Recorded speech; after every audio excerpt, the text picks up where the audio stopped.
Hello dears, welcome back to my channel. അപ്പോൾ നമ്മളിന്നൊരു home tour ആയിട്ടാണ് വന്നേക്കുന്നത്. ഏട്ടൻ്റെ തറവാടാണ്. ഞാനിവിടെ കല്യാണം കഴിച്ച് വന്നതിന് ശേഷം എനിക്കിവിടെ സ്പെഷ്യലായിട്ട് തോന്നിയിട്ടുള്ളൊരു കാര്യമാണ് ഈ തറവാടെന്ന് പറഞ്ഞാൽ. ഒരു 40 വർഷമൊക്കെ പഴക്കമുണ്ട് ഈ തറവാടിന്. അത് നമ്മളൊന്ന് പുതുക്കി പണിതു, പക്ഷെ ഇപ്പോഴും ഒരു എന്താ പറയുക, ആ പഴയൊരു ടച്ച് ഇപ്പോഴും ഈ തറവാട്ടിലുണ്ട് കേട്ടോ. അപ്പോൾ ഞാൻ നിങ്ങൾക്കും കൂടി ഷെയർ ചെയ്ത് തരാമെന്ന് വിചാരിക്കുന്നു. അപ്പോൾ നമുക്ക് വീഡിയോയിലേക്ക് പോവാം. ഞാൻ വോയിസ് ഓവർ ആയിട്ടാണ് കൊടുക്കുന്നത്. അപ്പോൾ നമുക്ക് വീഡിയോയിലേക്ക്. റോഡിൽ നിന്നുള്ളൊരു വ്യൂ ആണ് കേട്ടോ കാണിച്ചിരുന്നത്. നമുക്ക് ഗേറ്റും കാര്യങ്ങളൊന്നുമല്ല, സ്റ്റെപ്സാണ്. നമ്മൾ റോഡിൻ്റെ സൈഡിൽ തന്നെയാണ് കേട്ടോ വീട് വന്നിട്ട്. സ്റ്റെപ്സ് ആയതുകൊണ്ട് തന്നെ വണ്ടി ഇറക്കാൻ പറ്റില്ല. നമ്മൾ വണ്ടി ഈ സൈഡിൽ ഇങ്ങനെ പാർക്ക് ചെയ്യാട്ടോ ചെയ്യുക. മുന്നൊക്കെ വണ്ടി ഇറക്കിയിരുന്നു, ഓട്ടോറിക്ഷയൊക്കെ ഇറങ്ങിയിരുന്നു. പിന്നെ സ്റ്റെപ്സ് പണിതതിന് ശേഷം പറ്റില്ല. പിന്നെ ഒരുപാട് സ്റ്റെപ്സ് ഇറങ്ങിയിട്ട് വേണ്ട നമ്മൾ തറവാട്ടിക്ക് ചെല്ലാൻ വേണ്ടിയിട്ട്. അതാണ് എൻ്റെ വീട്, ഏട്ടൻ്റെ വീട്, എന്നെ കൊണ്ടുവന്ന വീട്. അത് നമ്മുടെ മാമൻ്റെ വീട്, ഒരു മാമൻ്റെ വീട്. പിന്നെ ഒന്ന് തറവാട്, ഈ സൈഡിൽ വേറെ മാമൻ്റെ വീട്. ഇതിൻ്റെ താഴെ 2 റിലേറ്റീവ്സിൻ്റെ വീടും കൂടി ഉണ്ട് കേട്ടോ. ഇവിടുന്ന് കുറച്ച് നീങ്ങിയിട്ട് നമ്മളെ 3 മാമാരുടെ വീട് വേറെ ഉണ്ട്. ഒക്കെ അടുത്തടുത്ത് തന്നെ, ഒരുപാട് ലോങ്ങിലേക്കൊന്നും ആരും പോയിട്ടില്ല കേട്ടോ. ഒരു 40 വർഷത്തിൻ്റെ അടുത്തുണ്ട് കേട്ടോ ഈ വീടിന് പഴക്കം എന്ന് പറഞ്ഞാൽ. അതിന് കുറച്ച് വ്യത്യാസങ്ങൾ മാത്രമേ ഇവിടെ വരുത്തിയിട്ടുള്ളൂ. നമ്മൾ ടൈൽസ് ഒട്ടിച്ചിട്ടുണ്ട്, ചില ഭാഗത്ത് അടിയൊന്നും ചെയ്തിട്ടില്ല. പിന്നെ ഈ ഷീറ്റൊക്കെ ഇട്ടതാണ്. പിന്നെ എന്താ പറയുക, നമ്മളെ ചെതലൊക്കെ പിടിക്കില്ല, അപ്പോൾ അവിടത്തെയൊക്കെ മാറ്റിയിട്ട് അതൊന്ന് ഇരുമ്പിൻ്റെ ആക്കിയില്ലേ, കമ്പി കൊണ്ടുള്ളത് ചെയ്തിട്ടുണ്ട്. അല്ലാണ്ട് വേറെ ഒന്നുമില്ല കേട്ടോ. ഈ ഉമ്മറ ഭയങ്കര നീളം കൂടുതലാണ്, വീതി ഇല്ലെങ്കിലും. ഞങ്ങൾക്ക് എല്ലാ മാസം വെള്ളിയാഴ്ച ഞങ്ങളെ തറവാട്ടമ്പലമാണ് കേട്ടോ. ഈ അമ്പലത്തിൽ നമ്മൾ മാസത്തിൽ എല്ലാ ലാസ്റ്റത്തെ വെള്ളിയാഴ്ച ഞങ്ങൾ പൂജ നടത്തിട്ടോ. ഓരോ വീട്ടുകാർ മാറിയിട്ട് അല്ലെങ്കിൽ എന്തെങ്കിലും വഴിപാടുണ്ടെങ്കിൽ അങ്ങനെയൊക്കെ പൂജ നടത്തും. ഞാൻ അവസാനം കാണിച്ചു തരാം കേട്ടോ അമ്പലം. പിന്നെ ഒരുപാട് പേര് വന്നാലും നമുക്ക് ഈ വീട് ഇങ്ങനെ നിറഞ്ഞു നിൽക്കൂട്ടാ.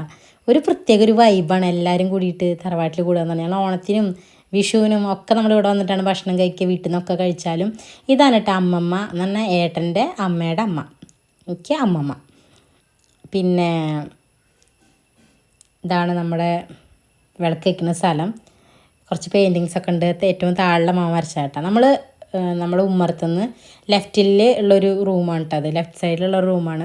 ഇത് മക്കൾ പഠിക്കുന്ന റൂമാണ്. ഏറ്റവും താഴെ മാമ മാത്രമായിട്ട് അവിടെ ഇപ്പോൾ താമസിക്കുന്നുള്ള. എല്ലാവരും വീട് മാറിപ്പോയി. അതിന് നേരെ ഓപ്പോസിറ്റ് ഉള്ളൊരു റൂമാണ്, അത് TV റൂമാണ്. TV മാത്രമുള്ളൂ. ഇതുപോലെ തന്നെ ഒരു ചെറിയൊരു റൂം. നമ്മൾ നേരെ ഇടനാഴിക്ക് വന്നു, താഴിയാരെന്നൊക്കെ പറയില്ലേ, അങ്ങനെ. അവിടെയാണ് നമ്മൾ സ്റ്റെപ്സൊക്കെ ഉള്ളത്, മുകളിലേക്കുള്ള കോണിയൊക്കെ ഉള്ളത്. അവിടെ ചെറിയൊരു കട്ടിലുണ്ട്, പഴയ കട്ടിലാട്ടാ. അതാണ് അതിൻ്റെ വ്യത്യാസം. പിന്നെ നമ്മൾ സ്റ്റെപ്സ് കയറി പോയി കഴിഞ്ഞാൽ മുകളിൽ 2 റൂമുണ്ട്. റൂം എന്ന് പറഞ്ഞാൽ ഇത് ഒരു റൂം. അവിടെ സാധനങ്ങളൊന്നും ഇല്ല കേട്ടോ. അത് യൂസ് ചെയ്യണില്ല അധികം ആൾക്കാരില്ലല്ലോ. നമ്മളെല്ലാവരും കൂടി വന്നാലൊക്കെ തന്നെ നോക്കുള്ളൂ. നമ്മളിങ്ങനെ ഫ്രണ്ടിൽ ചെറിയ ജനലകളുണ്ട്, പഴയ ജനലാട്ടോ. ഒക്കെ ചെതൽ വന്നേക്കണു. നമ്മളിതേ ഫ്രണ്ടിലത്തെ ഒരു ഭാഗം കാണാം. പിന്നെ ഈ സൈഡിൽ നോക്കിക്കഴിഞ്ഞാൽ ഇത് അടുത്ത റൂമാട്ടാ. ഇതിൻ്റെ നേരെ ഓപ്പോസിറ്റ് ഒരു റൂമും കൂടി ഉണ്ട്. നോക്കിക്കഴിഞ്ഞാൽ നമ്മൾ അമ്പലമൊക്കെ കാണാം കേട്ടോ. കണ്ടില്ലേ, നമ്മൾ പ്രതിഷ്ഠ, ഹനുമാൻ സ്വാമിയുടെ പ്രതിഷ്ഠ, കരിങ്കുട്ടി, അങ്ങനെ ഭഗവതി, അങ്ങനെ ഓരോ പ്രതിഷ്ഠകളുണ്ട് കേട്ടോ അവിടെ.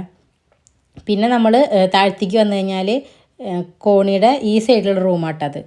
ഇത് എന്ന് പറഞ്ഞാൽ സാധാ ഒരു റൂം, അധികം ഒരുപാട് സ്പേഷ്യസ് ഒന്നല്ല, എങ്കിലും എത്ര ഫാമിലിയാണ് അവിടെ നിന്ന് നിർമ്മിച്ചിട്ടാണ്.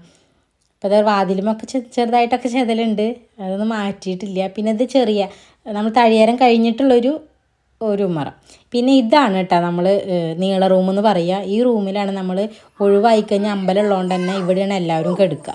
പിന്നെ എല്ലാവരും കൂടി വന്നു കഴിഞ്ഞാൽ നമ്മളെല്ലാവരും അവിടെ തന്നെയായിട്ട് കിടക്കുക. ഞാൻ പിന്നെ ഈ വീട്ടിൽ വന്നതിന് ശേഷം എനിക്ക് അങ്ങനെ ഞാൻ അങ്ങനെ നിന്നിട്ടില്ല. ഇവിടെ മാത്രം നമ്മൾ കമ്പി മാറ്റി വെച്ചേക്കണത്. പിന്നെ നേരത്തെ കാണിച്ചത് അതാണ് മഞ്ച എന്ന് പറയുന്നത്. പണ്ടത്തെ വീടുകളിലൊക്കെ ഉണ്ടാവും, നമ്മൾ ഒരുപാട് സാധനങ്ങൾ സൂക്ഷിച്ച് വെക്കുന്ന സ്ഥലമാണ് കേട്ടോ അത്. ഇതാണ് നമ്മുടെ അടുക്കള. ഈ അടുക്കളയിൽ ഇതൊക്കെ പുതിയത് വെച്ചതാട്ടോ. ഈ ടൈൽസൊക്കെ ഒട്ടിച്ചത് പുതിയത് വെച്ചാൽ. ഞാൻ വന്നിട്ട് എൻ്റെ കല്യാണം കഴിഞ്ഞിട്ടൊരു 4 വർഷമായി. അതിന് മുന്നേ വെച്ചുള്ളതാണ്. ഒരു സ്പെഷ്യലായിട്ടുള്ളൊരു സ്ഥലമാണ് കേട്ടോ തറവാടെന്ന് പറഞ്ഞാൽ. ഞങ്ങൾ എന്ത് ഒക്കേഷനിലുള്ള കാര്യം ഉണ്ടായിരുന്നു ഞങ്ങൾ അവിടെയാണ് തീരുമാനങ്ങൾ എടുക്കുന്നതും പരിപാടി വെക്കുന്നതും ഒക്കെ. അതിനുള്ള സ്ഥലമുണ്ട്. ഞങ്ങളവിടെ ഒന്നും ഇത് കാണാത്ത കാരണം എനിക്കിതൊക്കെ ഭയങ്കര സ്പെഷ്യലായിട്ട് തോന്നുന്നുണ്ട്. നമ്മൾ ഗ്യാസിൻ്റെ സംഭവങ്ങൾ വെക്കുന്നത്, ഇത് നമ്മൾ ഫ്രണ്ടിൽ കണ്ടില്ലേ ഒരു കുമ്പളങ്ങ, അതിൽ നിന്ന് പറഞ്ഞാൽ പൊട്ടിച്ച് കൊടുന്ന ചേട്ടാ, വെറുതെ കാണിച്ചെന്താണ്. പിന്നെ എനിക്ക് വീഡിയോ എടുത്തു തരുന്നത് മാമൻ്റെ മോളാണ് കേട്ടോ. അങ്ങനെ പിന്നെ അത് കഴിഞ്ഞിട്ട് നമ്മളിത് നേരെ പുറത്തേക്ക് പോവുകയാണ്. പുറത്തേക്ക് പോയി കഴിഞ്ഞാൽ ഒന്നുമില്ല, അതുപോലെ തന്നെ ചെറിയൊരു ഉമ്മറം. അവിടെ ഒരു ചെറിയൊരു സ്ഥലമുണ്ട് നമുക്ക് ഇത് ചെയ്യാൻ വേണ്ടിയിട്ട്. കുറച്ച് സാധനങ്ങളൊക്കെ ആണ്. പിന്നെ ചെറിയൊരു കട്ടിലും കൂടി ഉണ്ട് അവിടെ. പിന്നെ ഇതാണ് കേട്ടോ സ്പെഷ്യൽ. ഇതൊരു അമ്മയാണ്, സാധാ ഒരു അമ്മയായിരുന്നു. പക്ഷെ അത് അത്രയും അവർ ചെയ്തിട്ട് അരച്ചരച്ചിട്ട് അതൊക്കെ ഭയങ്കര തിന്നായി. പിന്നെ അതിൻ്റെ ഉള്ളിലൊക്കെ കുഴിയായി അമ്മിയുടെ. അപ്പോൾ എത്ര ഇതിൽ യൂസ് ചെയ്തിട്ടുണ്ട് നോക്ക്. ഞാൻ പിന്നെ ഒരു റൂം കാണിച്ചു തരാൻ വിട്ടുപോയി. ആ റൂമാട്ടത്. ഇത് ഇവിടുത്തെ വല്യമ്മ യൂസ് ചെയ്യുന്ന റൂമാണ്. ചെറിയൊരു റൂമാണ്, പക്ഷേ അതിൽ ഒരുപാട് ബുക്സുകൾ അവിടെ കേട്ടാ സ്റ്റോക്ക് ചെയ്ത് വെക്കുന്നത്. ഏറ്റവും താഴെ മാമൻ്റെ ബുക്സാണ്. ഒരുപാട് ബുക്സ് ഉണ്ട് കേട്ടോ. ഞാനൊക്കെ പ്രഗ്നൻ്റ് ആയിരുന്ന ടൈമിൽ ബുക്സൊക്കെ വാങ്ങിക്കുന്നത് നല്ലതാണെന്ന് പറഞ്ഞിട്ട് ഇവിടുന്ന് കൊണ്ടുപോയിട്ടാണ് ഞാൻ വായിച്ചിരുന്നത്. അങ്ങനെ ഒരുപാട് ബുക്സ് ഉണ്ട്. പിന്നെന്താ, അങ്ങനെ ഒരുപാട് ഫീലിങ്സ്, എന്താ പറയുക, മെമ്മറീസ് ഉള്ളൊരു വീടാണ്.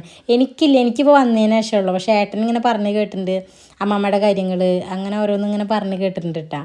അപ്പോൾ പക്ഷെ ഒരു പ്രത്യേക വൈബാണ് ഈ ഇങ്ങനത്തെ വീടുകൾ എന്ന് പറഞ്ഞാൽ. അധികം കാണാൻ കിട്ടലില്ലല്ലോ. നമ്മളങ്ങനെ ഇത് കഴിഞ്ഞിട്ട് പിന്നേക്ക് ചെന്ന് കഴിഞ്ഞതാണ്ട് തറവാട്ടമ്പലം. ഞങ്ങൾ ഈ സൈഡിലെ തിണ്ടുമ്മയൊക്കെയാണ്. നമ്മൾ കൊല്ലത്തിൽ നമ്മൾ പൂജയൊക്കെ നടത്തും. ഈ തിണ്ടുമ്മൊക്കെ ഇരുന്നിട്ടാട്ടോ നമ്മൾ പൂജ കാണുക. നമ്മളിവിടെ പ്രതിഷ്ഠകളുണ്ട്. അതുകൊണ്ട് തന്നെ ഇവിടെ അയിത്തൊക്കെ ആയി എന്നാൽ പീരീഡ്സൊക്കെ കഴിഞ്ഞാൽ മാറിയിരിക്കണം കേട്ടോ. അപ്പോൾ അത്രയുള്ള നമ്മുടെ വീഡിയോ. അപ്പോൾ നമുക്കിനി വേറൊരു വീഡിയോയിൽ കാണാം കേട്ടോ.